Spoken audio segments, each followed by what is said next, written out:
جواب عام طور پہ لوگوں میں یہ ہے کہ مارگیج پر رہن پر گھر لے لینا یا رہن رکھا کر لون لے لینا.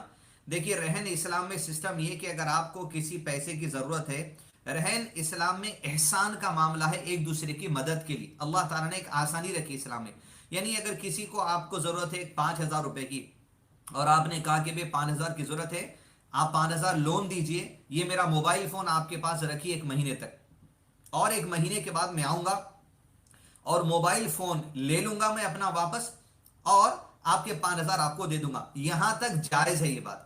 لیکن عام طور پہ ہوتا یہ ہے کہ لوگ گھر لے لیتے ہیں، اسے مارگیج کر دیتے ہیں، کاغذات بینک میں رکھا دیتے ہیں، اور بینک کیا کرتی ہے، کاغذات رکھنے کی وجہ سے آپ کو ادھار پیسہ دیتی ہے.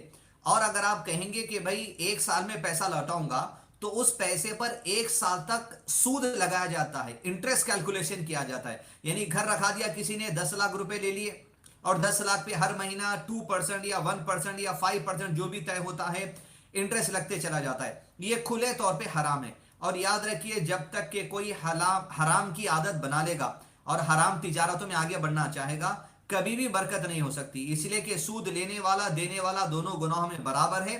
حتیٰ کہ نبی صلی اللہ علیہ وسلم نے حدیث میں فرمایا 27 درجے ہیں سود کے گناہ کے، جس میں کمتر درجہ یہ ہے کہ آدمی وہ جو سود کا لین دین کرتا ہے گویا ایسا ہے اپنی ماں سے شادی کرنے کو پسند کرے.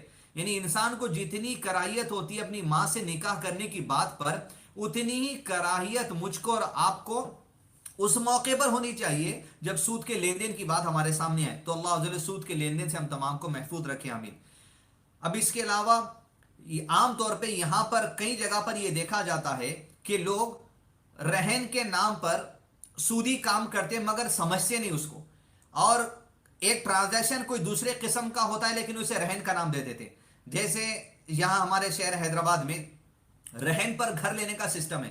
رہن پر گھر کا سسٹم لوگ یہ بنا لیتے ہیں کہ بھائی ایک گھر لیتے ہیں اور 5 لاکھ روپے دے دیتے ہیں، اور یہ کہتے ہیں ہم نے رہن پر گھر لے لیا، اور گھر کو استعمال کرتے ہیں، اس کا پتھر، اس کی تمام چیزیں، ہر چیز فائدہ اٹھاتے ہیں، اور کوئی کرایہ وغیرہ نہیں دیتے، رینٹ وغیرہ نہیں دیتے. پھر 4-5 سال کے بعد گھر واپس کر دیتے ہیں اور 5 لاکھ روپے لے لیتے ہیں.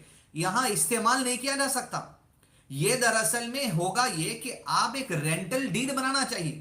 رینٹ نہیں پے کرنے کے نام پر فائدہ اٹھا لینا، یہ سود میں علماء کرام نے اس کو شمار کیا ہے. لہذا اس طریقے کا معاملہ نہیں ہو سکتا. رہن ایک احسان کا معاملہ، ایک آسانی اسلام میں. کسی کو دو بھئی آپ احتیاطی طور پہ رکھیے ایز اے شیورٹی، جب میں واپس لوٹا دوں گا آپ مجھ سے واپس لے لیجئے. یہ چیزیں جو اس میں نہیں ہونی چاہیے.